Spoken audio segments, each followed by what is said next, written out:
les Jeux Olympiques, vous le savez, le plus grand événement sportif de la planète. Et à cette occasion, notre pays va devoir répondre aux défis de la sécurité. L'attaque perpétrée dernièrement à Liverpool, dans le nord de l'Angleterre, rappelle malheureusement que le terrorisme reste une menace de taille en Europe et donc en France. Il existe d'ailleurs d'autres menaces. Parlons-en justement avec nos invités. Jean-Michel Fauvergue, bonjour. Merci beaucoup d'avoir répondu à notre invitation. Ancien patron du RAID, député de Seine-et-Marne, et vous êtes aussi avec la députée Alice Toureau, à l'origine de la loi pour une sécurité globale préservant les libertés. À vos côtés, Laurent Duez, bonjour. Merci également d'avoir répondu à notre invitation, président d'Artemis Mobile Security. Exact. En France, ce sont 7 filiales, 1500 collaborateurs et l'antenne régionale se situe dans notre belle région. C'est à Noyelles-sous-Lens, dans le Pas-de-Calais. Rapidement, messieurs, en quelques chiffres, les Jeux Olympiques, plus de 13 millions de visiteurs, 15 000 athlètes, si on compte aussi les athlètes paralympiques, une quarantaine de sites de compétition, une centaine de sites de non-compétition. Et donc, en plus des forces de l'ordre, c'est autant de besoins en sécurité privée, selon vous, Jean-Michel Fauvergue ? Oui, bien évidemment, les forces de sécurité privée vont devoir renforcer, comme elles ont fait d'ailleurs par le passé, pour la Coupe des Nations de football qui s'est passée en 2016. Elles vont renforcer les services régaliens et les services municipaux aussi. Et donc, effectivement, on parle aujourd'hui entre 20 000 et 25 000 agents privés de sécurité sur l'ensemble des sites. Voilà ce qui a été dit, en tout cas évoqué lors du comité ministériel présidé par Gérald Darmanin. 20 000 à 25 000 agents de sûreté et de sécurité, Laurent Duez. Effectivement, on a besoin de vous, puisque lorsqu'on a des Jeux Olympiques, il y a la partie sécurisation des sites, l'extérieur, le public, mais aussi à l'intérieur. Et votre expertise sera importante. Alors tout à fait, nous déjà, on a déjà, comme M. Fauvergue l'a précisé, une grosse expertise avec la partie 2016, où notamment, effectivement, comme vous l'avez dit, nous on avait eu le privilège de faire la fan zone au Champ de Mars, on était en intérieur et on était en appui des forces régaliennes qui étaient sur l'extérieur, donc c'était très important. Là, on va avoir l'avantage de faire une répétition avec la Coupe du Monde de rugby, qui en 2023. En 2023, avec 5 matchs sur la région des Hauts-de-France.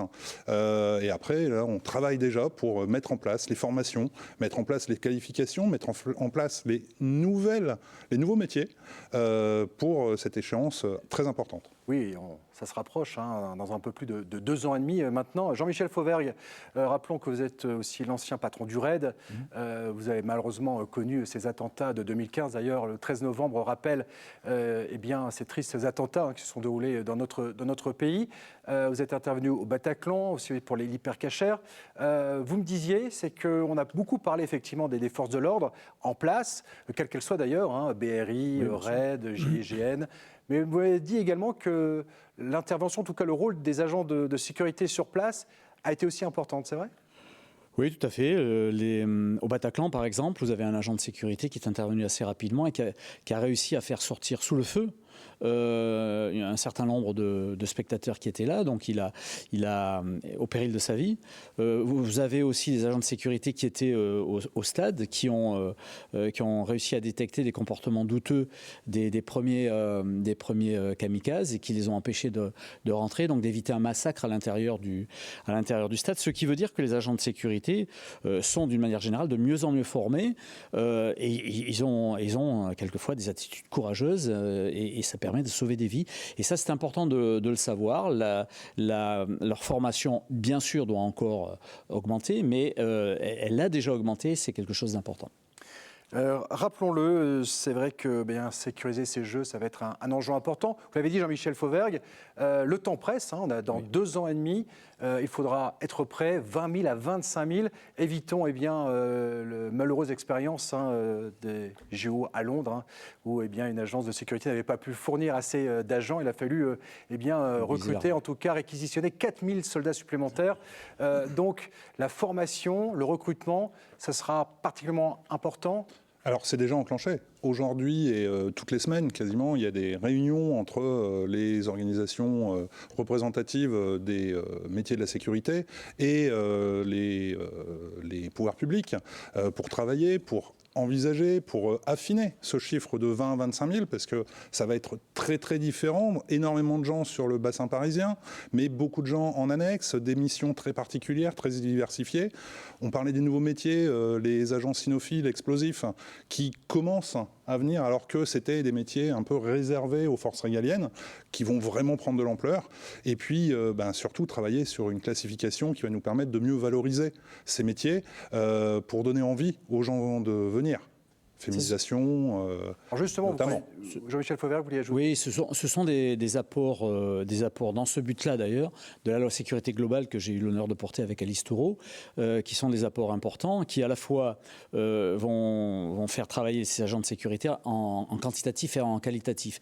Effectivement, c'est des choses importantes et je pense que c'est le début aussi d'une évolution de ce travail-là qui durera à travers le temps et après les Jeux Olympiques aussi. Vous, en tant qu'ancien patron du RAID, vous pensez que c'est vraiment de plus en plus complémentaire ce travail? On a déjà parlé du travail entre mutualisation entre gendarmerie et police nationale, là aussi c'est important, mais c'est de plus en plus complémentaire le travail. Si on a baptisé notre loi sécurité globale, c'est pas pour rien. Cette idée de sécurité globale est une idée philosophique. On rentre dans la sécurité du XXIe siècle et dans la sécurité du XXIe siècle, tous les acteurs contribuent à cette sécurité-là, qu'ils soient régaliens, police et gendarmerie nationale, qu'ils soient municipaux, puisqu'on a travaillé aussi, la première partie de la loi sécurité globale, c'est sur les policiers municipaux, ou qu'ils soient issus de la sécurité privée. Et j'ajouterai même un autre acteur qui est important, qui sera le public lui-même et les citoyens eux-mêmes qui doivent aussi participer de leur sécurité dans l'avenir. Pour le recrutement, Laurent Duez, vous avez parlé, et c'est important, de féminisation, par exemple, aux Jeux Olympiques. On ne le sait pas obligatoirement, et c'est la loi. Pour les fouilles, par exemple, des femmes, il faut que ça soit une personne féminine, c'est vrai? Tout à fait, bien sûr. Aujourd'hui, dans les opérations de filtrage, il nous est demandé sur chaque poste, obligatoirement, un personnel masculin, un personnel féminin. Ce qui est juste logique, évident. Maintenant, effectivement, aujourd'hui, on doit être à peu près à 7% de représentation de personnel féminin. Et je les mets en valeur parce qu'en général, ce sont des personnels qui sont très efficaces, très performants, très pointus. Voilà. Et demain, on va en avoir besoin d'encore plus. Il ne faut pas oublier que nos métiers sont des métiers qui, demain, vont devenir à forte valeur ajoutée. Aujourd'hui, 30% du marché de la sécurité privée en France, c'est les marchés publics. C'est pas rien. Aujourd'hui, on se rend compte que, par exemple, la SNCF, qui est le meilleur exemple, peut-être, ou les transports, pour ne pas citer de marque, travaillent main dans la main entre les forces de sécurité privées et les acteurs, les forces de l'ordre.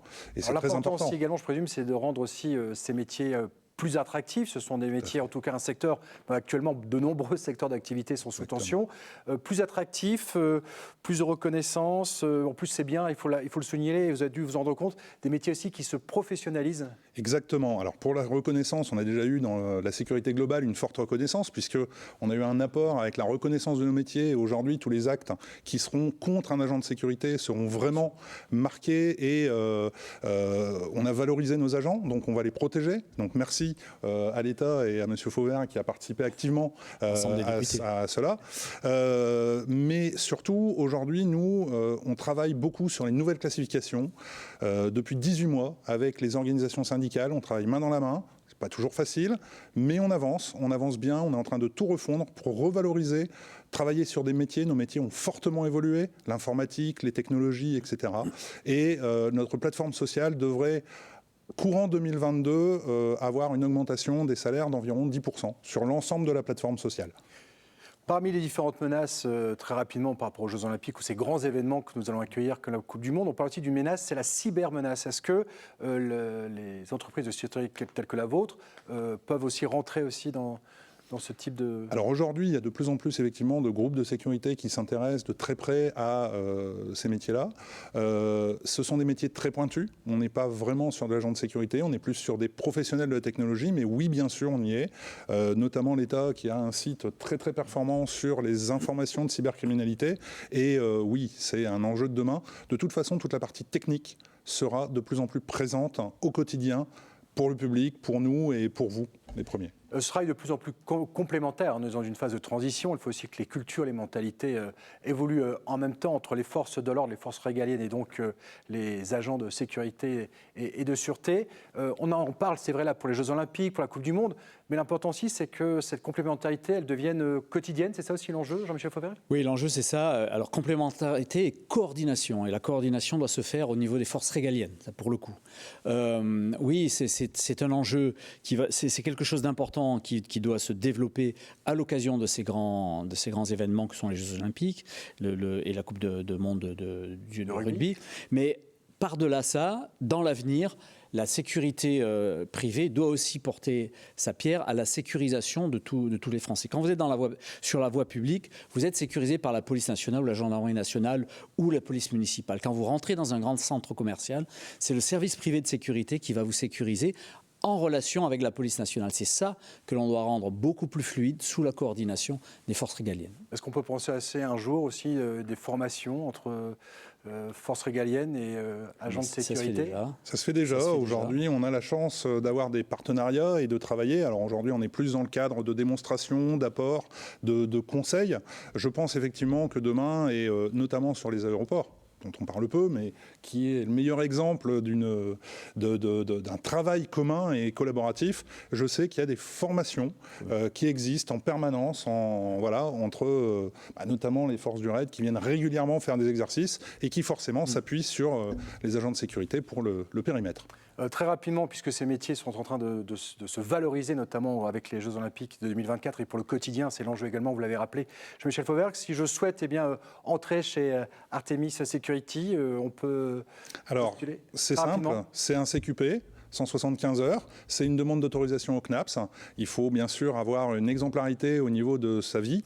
Et voilà. Bon, écoutez, très bien. Si vous souhaitez devenir donc agent de sûreté et de sécurité, vous pouvez joindre le groupe Artemis Security. Rappelons, Jean-Michel Fauvergue, que vous avez écrit un livre GIGN Raid, 2 patrons face aux nouvelles menaces, chez Mareuil Éditions, un livre que vous avez coécrit avec Thierry Orozco, ancien patron du GIGN. Merci messieurs. Merci beaucoup.